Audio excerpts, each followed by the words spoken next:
Large fires burning across the Pacific Northwest and the northern Rockies are producing widespread smoke that is now stretching almost across the country. Most of these fires were started by lightning in a pattern this summer caused by a strong monsoon. But Curtis, you say, isn't the monsoon a heavy rain? Well, no, not necessarily. The definition of a monsoon is a seasonal prevailing wind shift in parts of the world that can at times bring heavy rain to certain areas. In the summer months across the West, a seasonal monsoon high develops. This high pressure produces heavy rain and thunderstorms over the Four Corner states, which makes up the majority of this region's annual precipitation.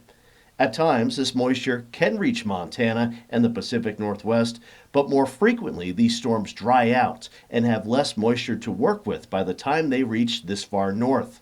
But still, they produce lightning. Some of Montana's worst fire seasons are with a strong monsoon high in the summer, producing more storms that create more numerous lightning strikes with little moisture.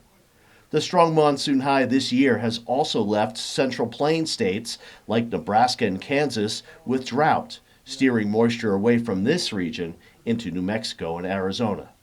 But as summer is winding down, so has the monsoon high, which has all but disappeared. And now you're a little more weatherwise.